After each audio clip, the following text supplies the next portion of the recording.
자, 오늘은 베드로전서 4장 12절부터 봅니다. 오늘 봉독해 주셨죠. 사랑하는 자들아, 너희를 연단하려고 오는 불시험을 이상한 일 당하는 것 같이 이상히 여기지 말아라. 당시 교인들은 어떤 고난, 어떤 시험이 있었을까요? 우리가 잘 아는 것처럼 그때에 우상 숭배가 가득했어요. 우리가 아는 제우스, 비너스 이런 신들, 그리고 황제를 숭배를 했습니다. 그런데 그 자리에는 술과 함께 향락이 벌어집니다. 그런데 교인들이 그들의 우상문화, 향락문화에 동참을 하지 않는 겁니다. 그래서 이 국가만 핍박하는 게 아니고요, 사회적으로도 따돌림을 당합니다. 그들의 극한 방탕, 그들의 향락, 우상에 동참하지 않았기 때문이죠. 이것을 불로 연단하는 시험, 이렇게 표현하고 있는데, 이 연단이라는 단어가 독특한 단어입니다.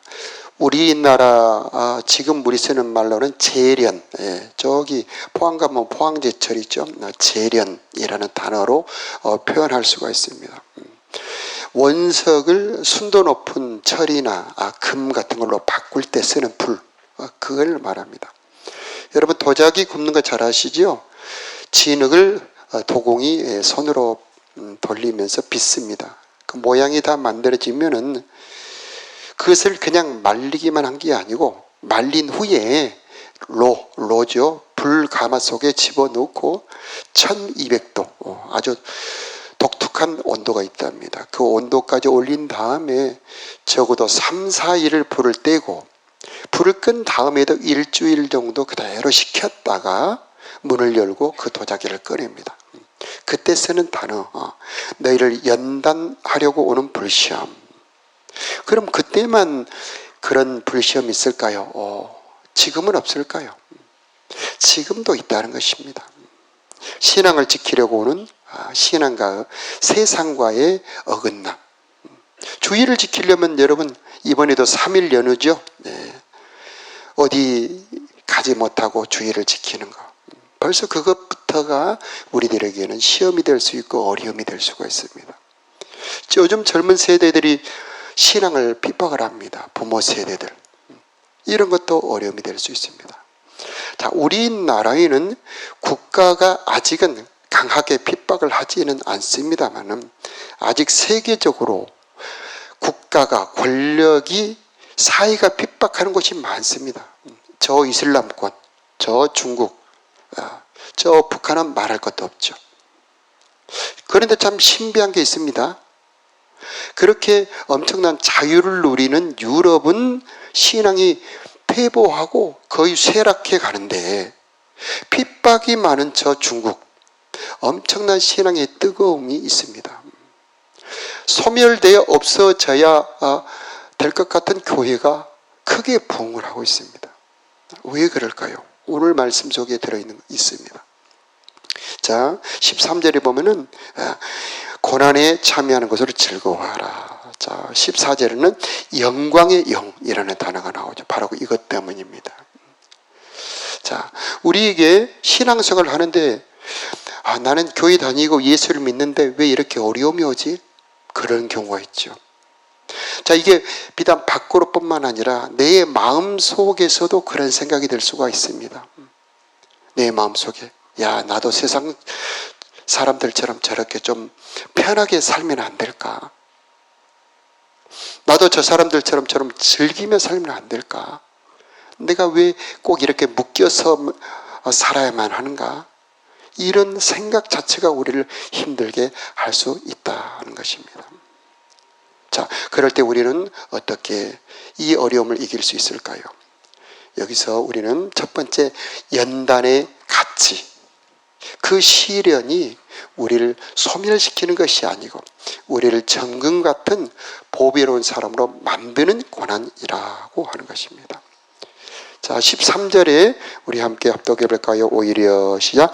오히려 너희가 그리스도의 고난에 참여하는 것으로 즐거워하라.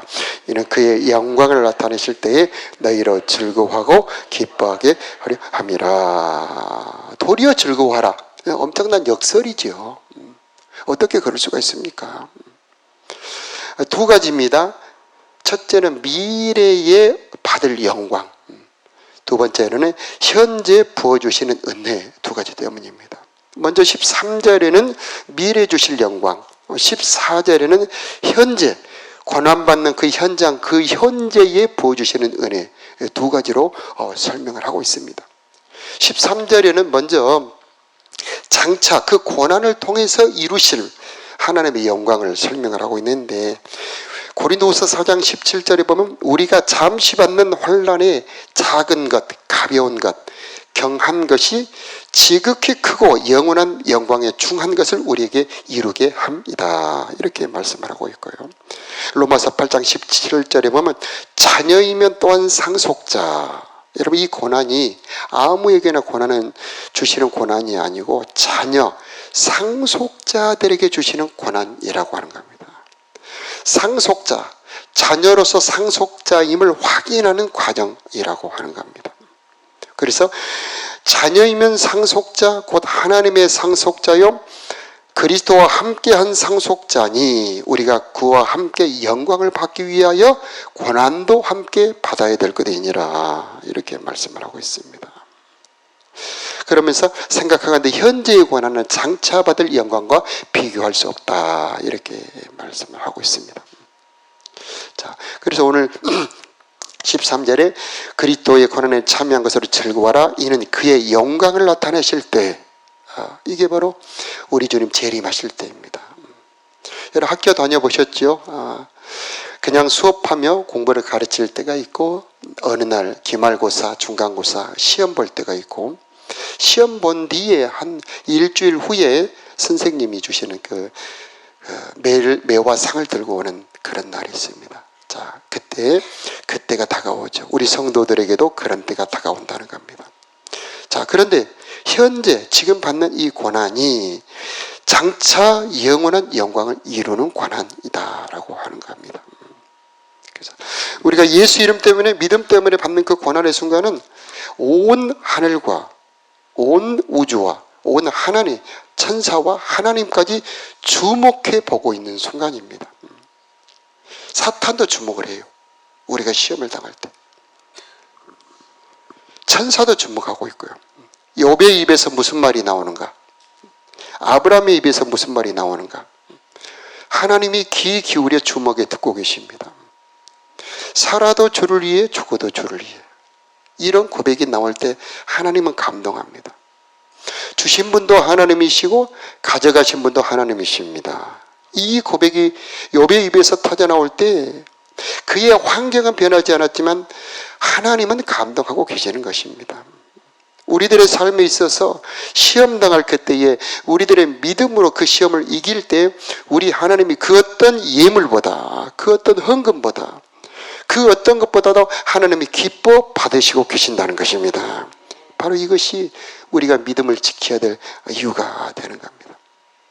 우리가 어려울 때, 믿음을 지키려고 할 때에 아무도 나를 알아주지 않아, 아무도 보지 않아, 하나님도 모르실 거야. 결코 아니라는 겁니다. 우리가 예수를 믿으면서 곤란한 그 순간에 하나님이 여러분을 주목해 보고 계시고 우리들의 마음을 주목해 보고 계신다라고 하는 것입니다.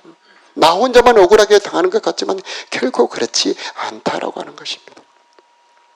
저 하늘의 하나님이 우리의 믿음의 고백을 기다리며 보고 계신다라고 하는 것입니다. 우리가 뭐라고 하나님을 감동시킬 수 있다는 말입니까? 황소로? 아닙니다. 어떤 우리가 사용하는 보석으로 하나님이 거기에 감동하지 않습니다. 가장 곤란할 때에 지키는 그 믿음에 하나님이 감동하고 계신다라고 하는 겁니다. 그러므로 우리 주님 다시 오시는 그날의 영광이 다릅니다. 믿음을 지키기 위해서 받는 고난이 많다면 그만큼 그 사람의 영광은 더 크게 된다라고 하는 겁니다. 여러분, 그러므로 예수 믿음으로 오는 믿음의 고난 외면하지 마시고 부끄러워하지 마시고 도리어 즐거워하는 13절의 믿음 되시기를 축복합니다. 자, 자, 14절에 보면은요, 현재 은혜입니다. 현재 은혜. 하나님은 그 고난당하는 현장에 우리를 홀로 내버려 두지 아니하시고 영광의 영을 보내신다라고 하는 겁니다. 우리 하나님은 반드시 고난을 보낼 때 피할 길도 같이 보내십니다. 고난을 보내실 때에 우연히 오는 것이 아니고 하나님이 허락해야 고난이 오는 겁니다. 시험을 출제할 때에, 수능을 시험 출제를 할 때에 그 출제위원들은 호텔에 완전 밀봉 감금이 됩니다. 카톡은 물론 전화, 외출 예방은 물론 안 되고요. 완전히 격리된 곳에서 시험 문제를 냅니다. 그러면 그 시험위원장이 각 사람이 이런 문제를 내겠습니다. 이런 문제를 내겠습니다. 가져오면은 그 위원장이 그래, 이런 문제는 내세요. 이런 문제는 내지 마세요. 하고 몇 개월 동안 그 시험 문제를 만듭니다. 그런데 하늘에서 그런 일이 벌어집니다. 여러분, 우리가 욥기에서도 보았죠. 사사기에도 나옵니다. 하늘의 어전회의라고 합니다. 거기에 사탄이 이렇게 시험하겠습니다. 그때에 하나님이 이건 허락하고 이것은 허락하지 않는다는 겁니다. 그래서 기도가 필요합니다. 주기도문에 우리 시험당함을 허락지 말아달라고, 시험 중에 우리를 지켜달라는 기도 꼭 하라는 그 주기도문 내용이 바로 그겁니다. 자, 하나님은 우리들이 고난받고 시험당할 때에 영광의 영을 보내시고 그 영광의 영으로 말미암아 우리가 넉넉히 고난을 이기도록 만들어 주신다라고 하는 것입니다. 그래서 중국의 그 기독교 교회들이 부흥하는 겁니다. 예전에 많이 불렀던 찬송, 짠메이주 할렐루야, 혹시 그런 찬송 들어보셨습니까? 우리나라에는 찬미주 할렐루야로 이렇게 번역되어서 나왔죠. 그 찬송 예전에 많이 불렀었습니다. 그 찬송을 부르면 참 왠지 순간 딱 첫 소절만 불러도 소름이 쫙 임재가 가득 내려오는 것을 여러 번 느낍니다. 왜 그럴까요?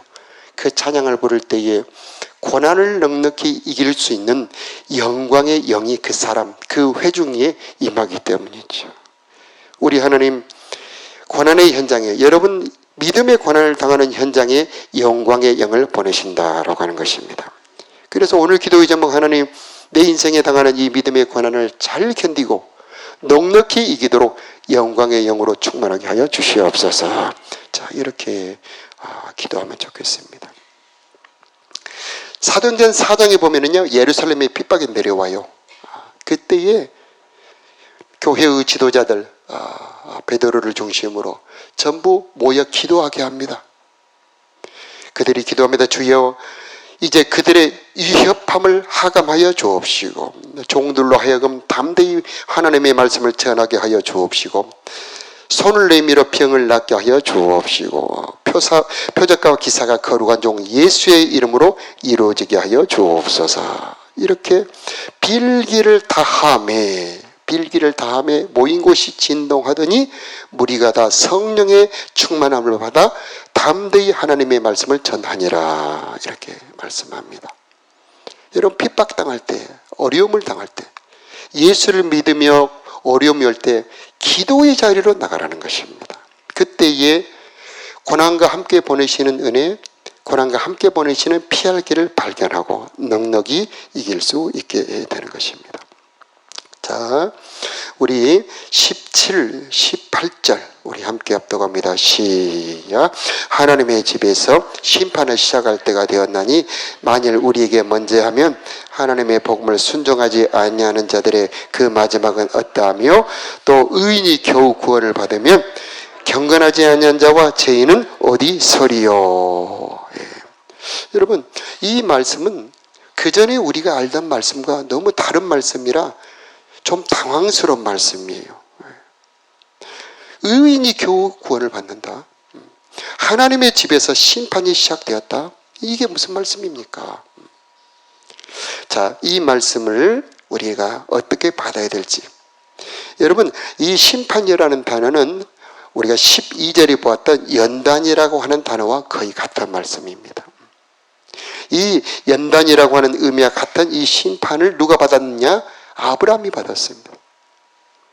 무슨 시험인지 여러분 잘 아시죠? 네 사랑하는 독자, 너 이삭을 내가 지시하는 산에 가서 번제로 바쳐라. 욥이 이 시험을 받았습니다.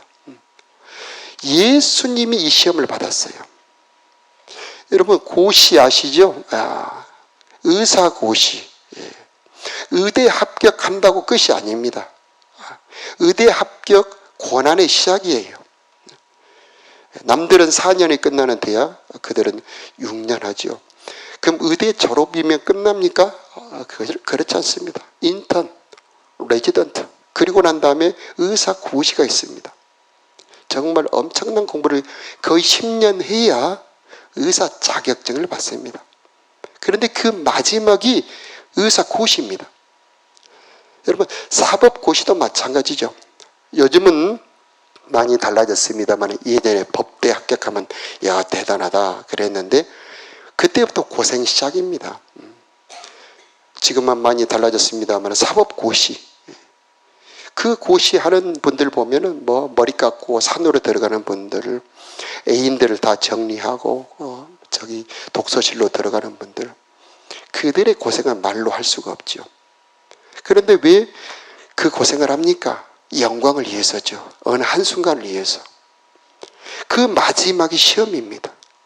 그와 같아요. 오늘 베드로전서 4장에 나오는 그 연단의 시험, 불로 표현하는 그 시험은 그 믿음의 성숙한 지점에서 받는 높은 단계의 시험입니다.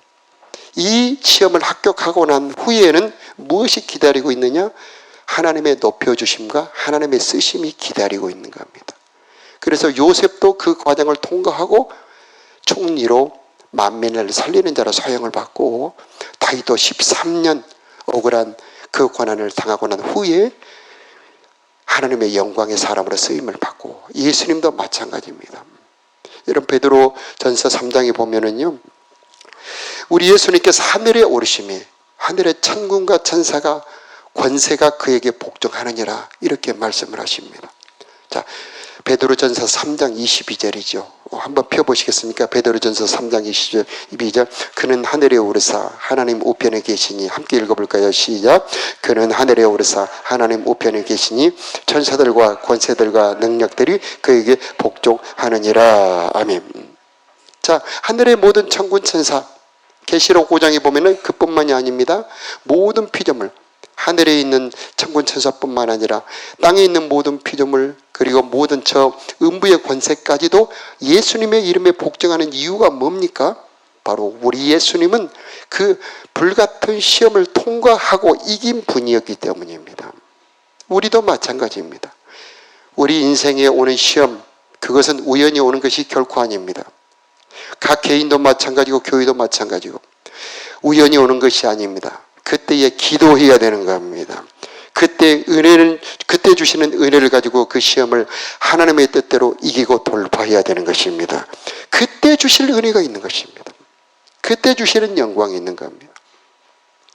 그래서 우리 예수님은 하늘과 땅의 모든 권세를 가지셨고, 모든 이름에 뛰어난 권세를 받으셨고, 그리고 만민을 살리는 권세와 부활하는 권세, 심판하는 권세, 예수님 보좌 우편에 앉을 권세를 받으셨던 것입니다.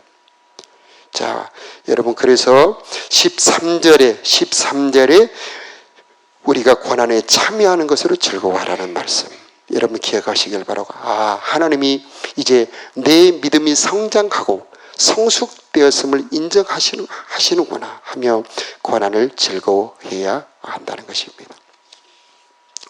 베드로전서 1장 우리 5절, 6절, 7절 말씀을 다시 한번 펴서 읽어볼까요? 오늘 말씀과 연결이 됩니다. 베드로전서 1장 5절에 보면 말세에 나타내기로 예비한 구원을 얻기 위하여 우리가 무엇으로 보호를 받습니까? 하나님의 능력으로. 우리 5절 한번 다시 한번 읽어볼까요? 시작. 너희가 나타내기로 예비하는 구원을 얻기 위하여 믿음으로 말미암아 하나님의 능력으로 보호하심을 받았느니라. 아멘.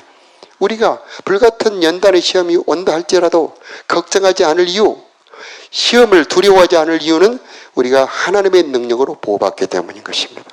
자, 우리 6절, 7절 연속해서 함께 한번 읽어볼까요? 7절만 읽어볼까요? 시작. 너희 믿음의 확실함은 불로 연단하여도 없어질 금보다 더 귀하여 예수 그리스도께서 나타나실 때에 칭찬과 영광과 존귀를 얻게 할 것임이라. 아멘. 자, 이 믿음의 확실함은 무엇입니까? 오늘 12절에 나오는 그 불같은 연단의 시험을 통과하고 이기는 걸 말합니다. 그때의 그 믿음의 확실함은 하나님이 인정하시는 그 보배로움, 그래서 예수님 나타나실 때에 칭찬과 영광과 존귀를 얻게 한다, 이렇게 말씀하고 있습니다. 여러분, 우리가 시험 받을 때가 인정받을 기회입니다. 우리 인생에 닥쳐오는 시험은 각 사람의 마음속에 들어있는 중심이 드러나는 시간입니다. 저와 여러분의 마음 중심 속에 예수님 사랑이 들어있음을, 저와 여러분의 저 믿음 깊이에 주님을 향한 충성이 들어있음을, 저와 여러분의 저 깊숙이에 예수님 닮은 인격이 들어있음을 이 시험의 과정을 통해서 보여드림으로 칭찬과 영광과 존귀를 받는 저 여러분 다 되시기를 축복합니다. 자, 우리 기도하겠습니다.